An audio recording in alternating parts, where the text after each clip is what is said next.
Nellore YSR Congress party నగర నియోజకవర్గ కార్యాలయంలో వైసీపీ జిల్లా యువజన అధ్యక్షుడు కార్పొరేటర్ ఉట్కూరు నాగార్జున మీడియా సమావేశం నిర్వహించి మాట్లాడారు. డిప్యూటీ మేయర్ ఎన్నికల్లో తెలుగుదేశం పార్టీ నేతలు రాజ్యాంగ విలువలను కాలరాశారని అన్నారు.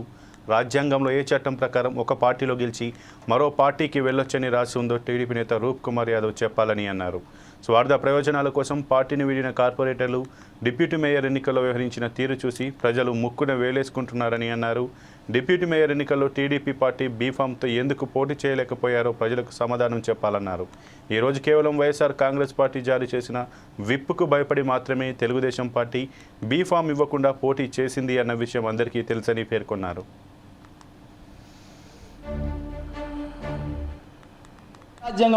రాజ్యాంగం ప్రకారం రాజ్యాంగంలో ఏ చట్టం ప్రకారము ఒక పార్టీలో గెలిచిన వ్యక్తి మరొక పార్టీలోకి పోయేటప్పుడు రాజీనామా చేయకుండా పోయి ప్రజలు ఇచ్చిన తీర్పుని అగౌరవపరుస్తూ వాళ్ళ యొక్క స్వార్థ ప్రయోజనాల కోసం వాళ్ళకి ఇచ్చిన పదవిని ఉపయోగించుకోవచ్చు అని చెప్పి ఏ రాజ్యాంగం మీకు చెప్పిందో కనీసం మీకు అట్లాంటి రాజ్యాంగం ఏదైనా ఉంటే మీ దగ్గర ఏదైనా అమెండ్మెంట్ ఉన్నా కానీ చూపించండి.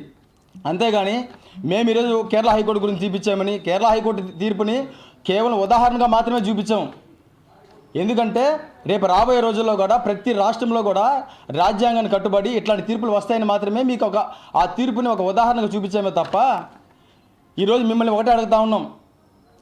మీరు మా పార్టీ పట్ల తెలుగుదేశం పార్టీ పట్ల ఆకర్షితులయ్యి మా పార్టీ బలమైన పార్టీ అని చెప్పి ఆకర్షితులయ్యారని చెప్పి 40 మంది కార్పొరేటర్లు మాకు చేరారు.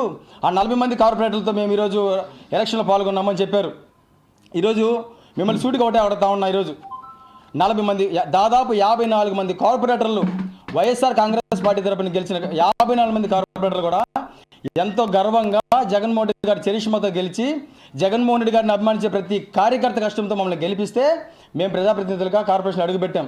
కానీ మొన్న జరిగిన డిప్యూటీ మేయర్ ఎలక్షన్లో 40 మంది కార్పొరేటర్లు అండదండలు ఉండి కూడా మీరు కనీసం మీ పార్టీ బీఫామ్తో కూడా పోటీ చేయించుకోలేని దిక్కుమాలిన పరిస్థితిలో ఉన్నారంటేనే మీరు ఏ విధంగా విప్పుకి భయపడ్డారనేది ప్రజలందరూ చూశారు. మేము నవ్వడం కాదు, ఏకైకలో పక్కపక్కలు మేము నవ్వడం కాదు, మీరు ఎలక్షన్ చేసిన తీరును చూసి మీరు ఎలక్షన్ చేసిన తీరు ఎట్లా ఉందో చూసి నెల్లూరు నగర కార్పొరేషన్ సంబంధించిన ప్రజలందరూ కూడా అంత కిండలుగా నవ్వుకున్నారు. మీరు ఏ విధంగా భయపడ్డారనేది దానికి గుర్తుపెట్టుకోండి.